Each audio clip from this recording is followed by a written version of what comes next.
Clémentine Autain, ex-adjointe au maire de Paris, pense, elle, à la femme de chambre. En 2006, cette militante féministe avait révélé avoir été elle-même victime d'un viol. Je respecte totalement la présomption d'innocence pour Dominique Strauss-Kahn, mais on peut aussi se dire que cette jeune femme a été victime de Dominique Strauss-Kahn, et c'est une hypothèse, franchement, qu'on ne peut pas exclure à cette heure. À l'image de Bernard Debré, le député UMP de Paris, il a confié à Audrey Sebesta avoir eu vent de précédent dans ce même hôtel. Sofitel, écoutez. Des gens que je connais au Sofitel New York, qui sont des employés, et il y en a un en particulier qui m'a dit, cette jeune fille s'appelle Ophélia, et c'est une fille très bien. Ce qui lui est arrivé était monstrueux. Deuxièmement, c'est pas la première fois que ça arrive. Alors je ne sais pas exactement ce qui est arrivé, mais les agents du Sofitel en avaient plus qu'à fait de cette omerta. Et là, c'est la goutte d'eau qui a fait déborder le vase. Et moi, je suis absolument effaré de la classe politique de gauche qui est en train de nous dire on pense à Dominique Strauss-Kahn, le pauvre. Moi, j'aimerais bien qu'ils disent on pense à Ophélia, la pauvre. Alors ce soir, soyons précis, un communiqué du groupe Accor, propriétaire des hôtels Sofitel, et donc celui de New York dans lequel a séjourné DSK. Regardez, ce communiqué parle tout simplement d'allégations, sans citer nommément Bernard Debré, en parlant d'un parlementaire français. Le communiqué dément tout agissement répété d'agression sexuelle dans l'hôtel, ajoutant qu'il s'agit ni plus ni moins que de propos à caractère diffamatoire. D'hommes ou de femmes politiques qui savaient, tout le monde savait ça. Oui, est-ce qu'il fallait qu'on en parle plus? C'est quand même la question qu'on se pose nous. Peut-être qu'on a eu tort de ne pas en parler plus. Aurélie Filippetti qui vous dit, je voulais pas, je prends un député socialiste pour que tout le monde le sache, qui dit, je voulais pas être dans un lieu fermé avec lui. C'est quand même, c'est hallucinant. C'est hallucinant, c'était il y a 2 ans. C'est incroyable qu'on puisse vivre des choses pareilles. Qu'est-ce qu'il fallait? Il fallait qu'on répète ça, il fallait qu'on enquête là-dessus. Il fallait enquêter là-dessus, mais bien sûr, il fallait enquêter là-dessus. Il fallait pas conserver cette chape de plomb qui est absolument terrible, qui empêche qui fait en sorte que ça continue. Il faut lever cette chape de plomb. Il faut aussi écouter la parole des victimes. Pour ça, il faut aussi écouter la parole des victimes, parce que tant qu'on mettra en doute la parole des victimes, évidemment, elles n'oseront pas parler. Pourquoi est-ce qu'elles n'ont pas osé parler, toutes celles qui ont été agressées sexuellement auparavant ou pas? C'est-à-dire que pour faciliter tout ça, il faut que la presse parle plus de ça, quitte à frôler le viol de la vie privée. Ce n'est plus la vie privée. À partir du moment où on est dans un délit ou un crime, ce n'est plus la vie privée. Aurélie Filippetti, c'était quoi? Elle dit j'ai peur de rentrer dans la même salle que lui. On est où? C'est pas encore un délit, mais c'est quand même quelque chose qui est un peu inquiétant. Le harcèlement sexuel est un délit. Le harcèlement sexuel est un délit. Donc c'est très important de parler de ça. Il y a une tolérance générale dans la société française, dans la société française.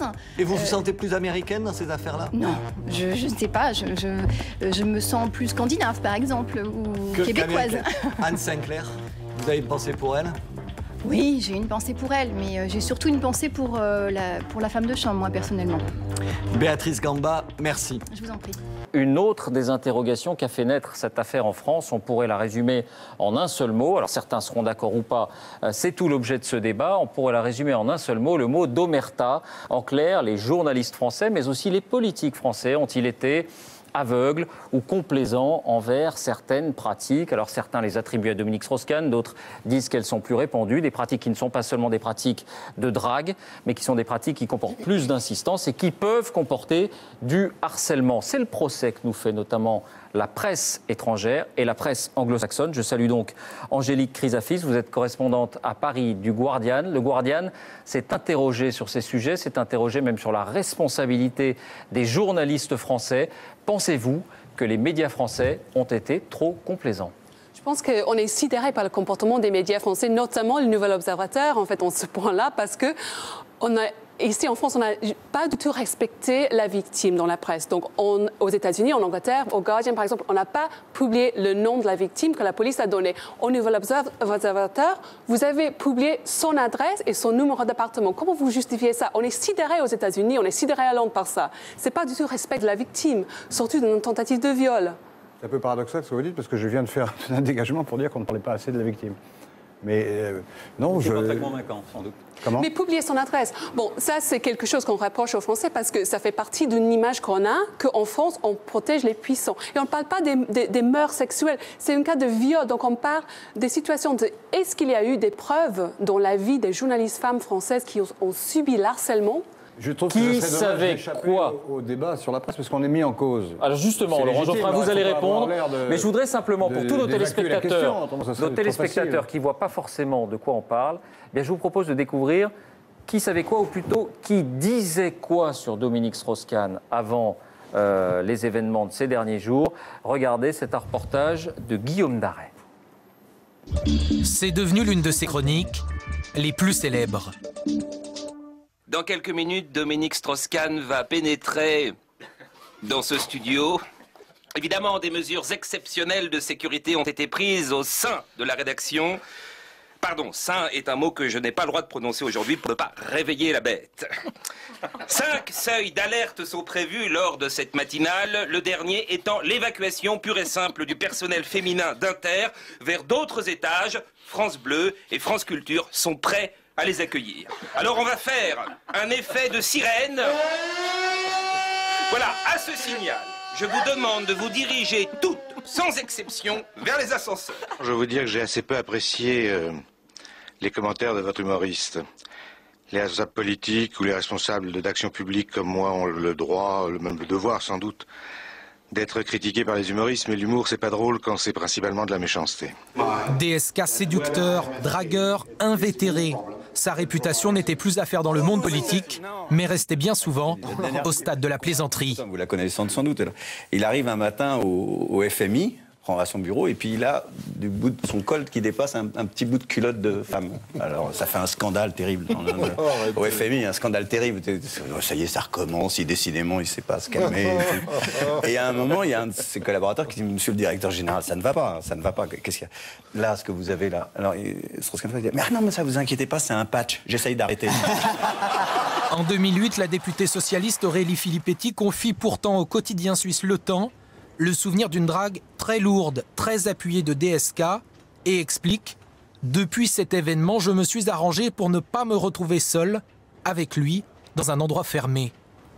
Ce qui est vrai, c'est que Dominique Strauss-Kahn a depuis toujours une réputation d'homme qui s'intéresse vraiment aux femmes, même de libertin.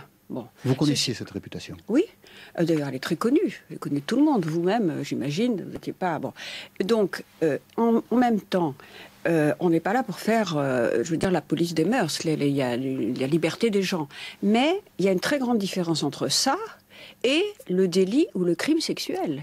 En 2007, juste avant l'arrivée de DSK au FMI, Jean Quatremer, journaliste à Libération, écrit sur son blog: le seul vrai problème de Strauss-Kahn est son rapport aux femmes.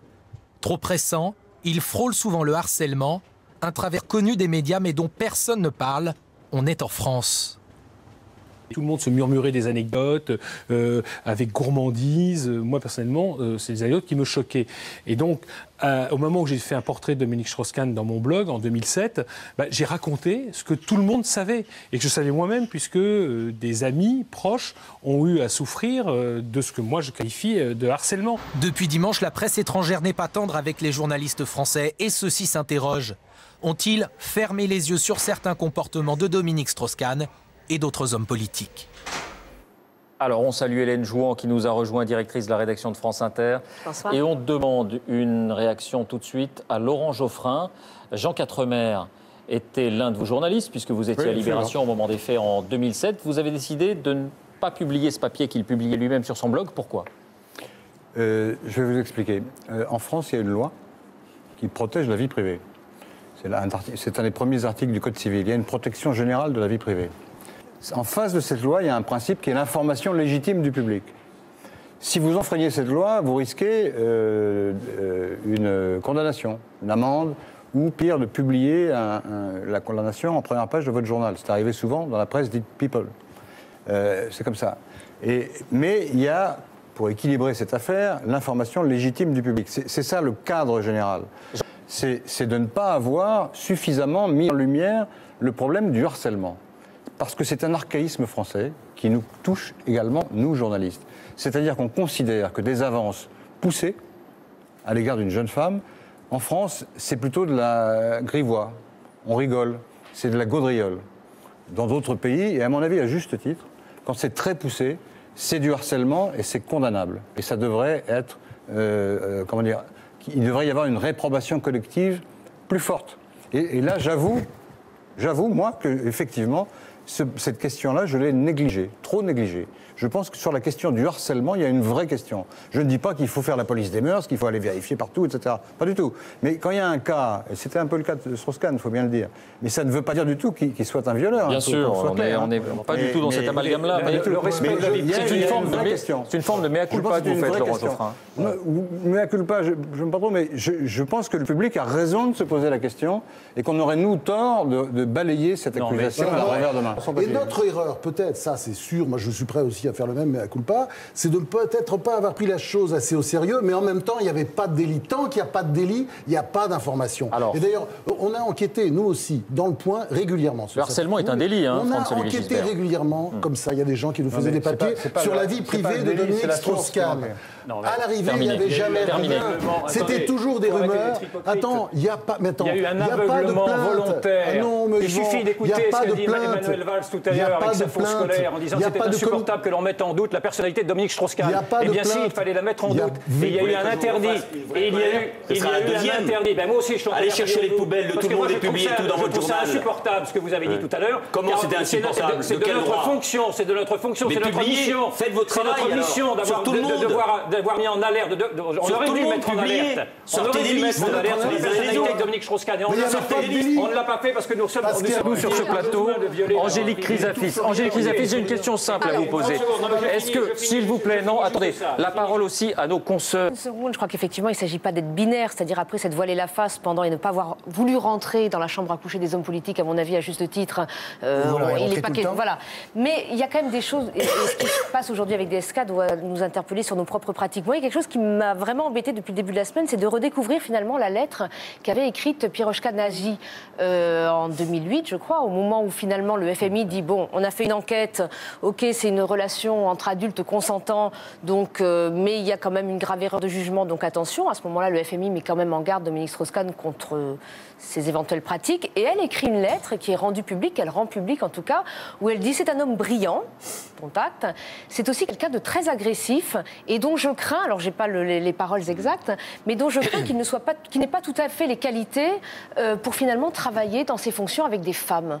Et ça ressort maintenant. Personne n'a fait d'enquête derrière, à mon avis. C'est très juste ce que dit Hélène. Et moi, là, ça fait depuis lundi, je me dis, oh, quand même, il y avait ça. Et ça, c'était quelque chose qui était écrit, c'est-à-dire, c'est pas des rumeurs qu'on entend soi-disant dans les dîners parisiens, mais dont je crains qu'il n'ait pas tout à fait les qualités pour finalement travailler dans ses fonctions avec des femmes.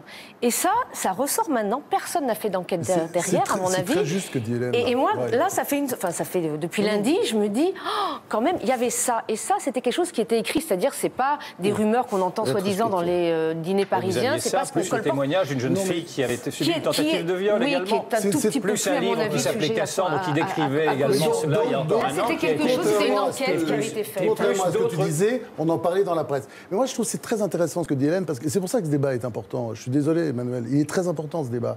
C'est qu'on se rend compte que, aujourd'hui, si on fait le bilan des premiers jours, on se rend compte qu'il y a en France, je suis désolé de le dire, on a le sentiment vraiment un mépris de la femme. Moi, ce qui me frappe, c'est quand même, il y a un crime sexuel. Ah non, mais alors il fait. Oui, il ne faut pas faire la moue. Non, c'est pas ça. Je dis que c'est plus compliqué que ça. Il y a un crime sexuel. Il y a une accusation de crime sexuel et ça fait rigoler. Ça fait rigoler. Ça a complètement changé. Mais ça fait rigoler personne. Non, ça a changé en 20 ans. Tout à fait estimable. On dit qu'il n'y avait pas mort d'homme, etc. C'est-à-dire qu'il y a c'était une connerie, il fallait pas le dire. Non, il y a en France, je trouve que là-dessus on est très en retard par rapport à la plupart des grandes démocraties occidentales, États-Unis, Grande-Bretagne, Allemagne. On les voit au niveau de la représentation. On le voit au niveau d'un fait comme ça, c'est-à-dire on parle de puritanisme alors qu'il s'agit juste d'un problème d'égalité. Mais les pays puritains sont encore plus tordus que nous. Les pays puritains sont encore plus tordus que nous dans le comportement. Quand on nous accuse, par exemple, de ne pas avoir dit la réalité et les vérités sur Dominique Strauss-Kahn, parce qu'évidemment il s'agissait de rapports consentis, c'est l'impression qu'on avait. À partir du moment où il y a un délit, les choses changent. Et le délit, parce que c'est une femme, il n'y a pas eu. Mais ça n'avait pas l'air de frapper les esprits. Mais ça n'avait pas l'air de frapper les esprits.